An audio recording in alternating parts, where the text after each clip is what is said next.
Okay, we had 2 huge storms come through, huge wind, tornadoes on the ground. Thankfully everything's okay, but we had some minor damage. So today is a work day. We're gonna go take care of things out back.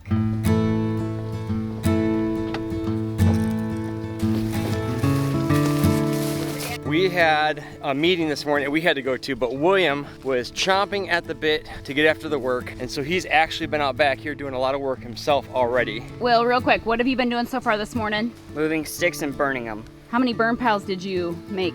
3. All right, we're here to assist. He's back here, he's got the work going on. He's got 1, 2, and 3 burn piles going already. And we've got all the troops back here getting work done, so let's get after it.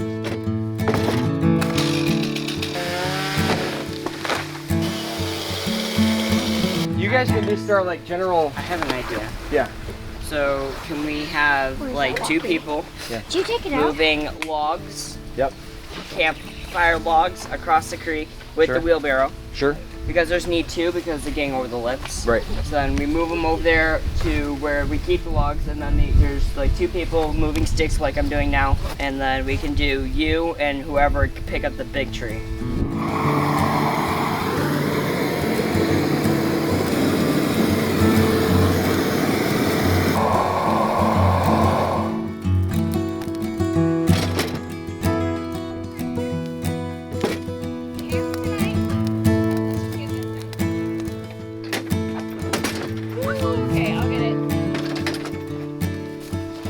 Our root systems are just messed up back here. They're all starting to heave. So this was a huge oak tree that uprooted from back here and fell across our east fence line.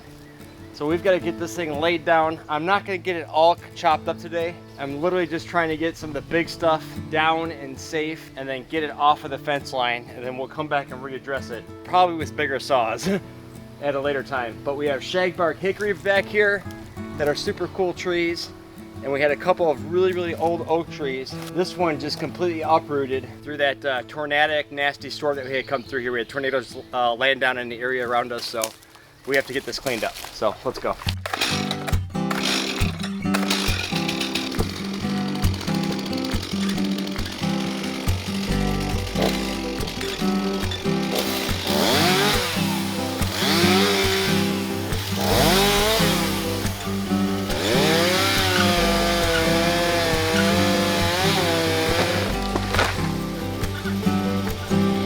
There's like a whole tree on top of the tree.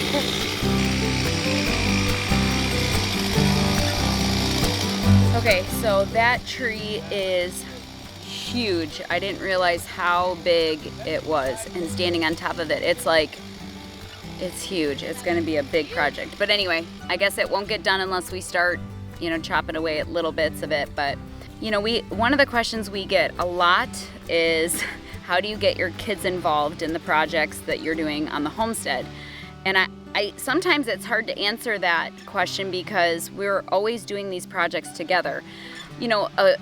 Like a huge tree like this, it seems a little overwhelming and crazy when it's just one person doing it. So I was talking to Josh this morning, I was like, we'll all come back there because this shouldn't all fall on your shoulders, because this would take like a crew hours to do. So just one person, it would take forever. So I told Josh, we'll all come out there, we'll do it as a team, knock it out.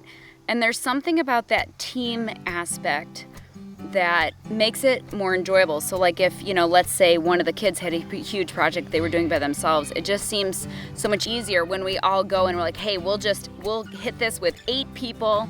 Even though, to be honest, Jesse and Tabitha usually are playing in the creek, or they're at least nearby us, but they're seeing that, they're watching that. So I think that's part of it, doing it as a family, because even though it's hard work, and that's hard, and I'm not really that excited about doing hard work, but when we're doing it together, you're still like spending time together as a family, and it doesn't seem so overwhelming when there's lots of hands. I mean, we all know that, right? Like, lots of hands makes light work, right? And also, William, you guys know if you have teenage boys, you have to continue to encourage them to participate and to keep working hard.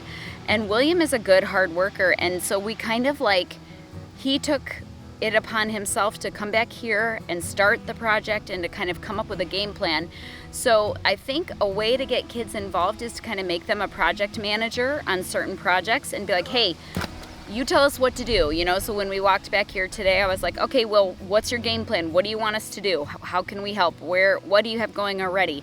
Let him take some ownership, because he's not making any decisions that are gonna be harmful. He's not doing anything that one of us wouldn't do. So giving him some ownership, I think that helps giving him some like vested interest, you know, to be able to be like willing to step up and be like, okay, here's the game plan. And this is what he said when he came back here. You know, I got 3 different burn pits going. Let's do this first. You two do this, you two do that. And it was just some ownership.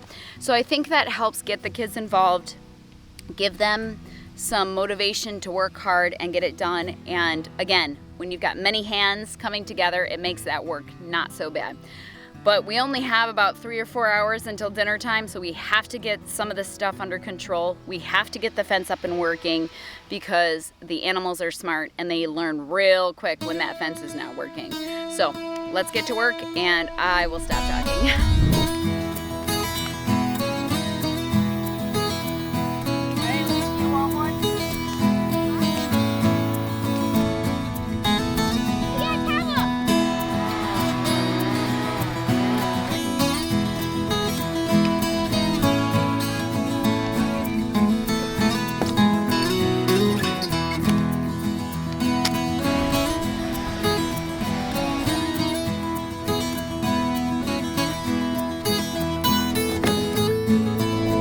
Yeah, do you want to tell me what you're doing? We're trying to make a seaweed boat. But A what? a seaweed, like, chair boat. We have 2 sticks underneath, but we need much more. He's just gonna sit on top of this and hopefully float. No, we need to do like 4 sticks along here.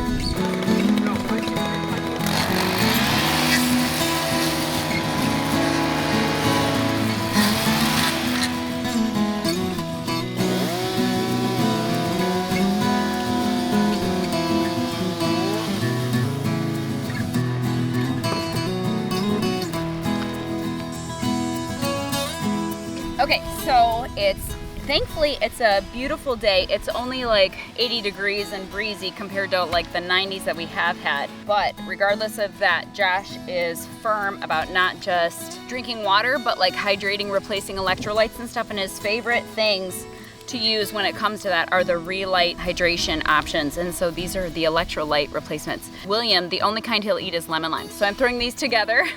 The only flavor he likes is lemon lime. I'm making you one right now. He's right behind the camera. Half a scoop or a whole scoop? Whole.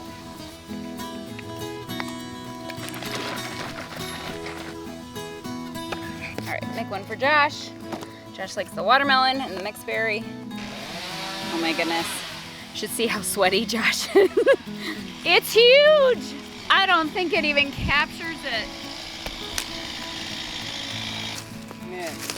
What are you even gonna do? I'm just trying to get chunks going here so we can start clearing out some of it so you get in deeper in it. I'm just trying to keep the big stuff. How big of a rounded tree? Give dimensions, because in the video you can't even tell how big it is. 3 people holding arms around it. It's huge. It's the biggest tree I've ever messed with, honestly. We might talk to our friends over at Chop and Drop. Jake, shout out. Kind of bummed because we got these shagbark hickories here, and it's got a hard lean to it as well now. That one? Yeah, and that's a really pretty, the big oaks that we've got here are native, and the shagbark hickories are native. I mean, we're making a dent over here, but... Woo! That's why you work your way from the outside in. Ooh, I just jumped about a mile, but... I have a couple big main supports I haven't cut on purpose. But honestly, I can't even wrap my mind around right now, like moving this stuff. This has got busted. Josh has his hand on a post here. So I'm kind of hoping, I mean, this post seems like it's, like for right now, it's temporary, just to get back up and going. Yeah. I'm hoping I've only got 1 post possibly to contend with actually fixing. Okay. And then the rest might just be going back and getting lines cleared out and getting a hot wire fence back up and going. I mean, it's no different if you had hot wire fence or if you had a regular fence, it would still be busted. So honestly, the hot wire fence is a little easier because it's tensioned and it's kind of like I can retension it. I'm really overall unhappy with the hot wire fence. Yeah. Because if something snags it. I mean, it's relatively usually a quick repair. But this thing's big. I don't know. I just didn't realize it was one of the real big ones. That makes me sad.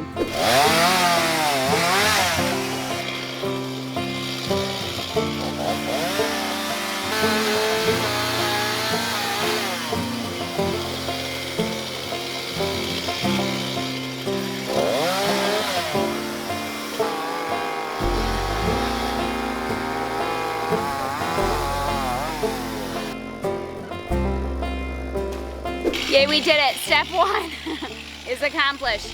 You can see here, I'll show you the fence line. The goal today, get a clear fence line that way, and then you follow it to get a clear fence line this way. The tree had fallen right on that. You can see the piles behind us, the pile behind Josh, and then obviously the big tree's just gonna stay here and it can break down on its own. But the goal was to get the 5-wire fence out from under the rubble, and we did that, and now we can repair it so that the critters don't get smart and break out, right? They respect the fence, but only when it's hot and working. So, all right, a few more minutes, we're gonna finish up, get done, get showered up, and get back up at the house and eat some dinner.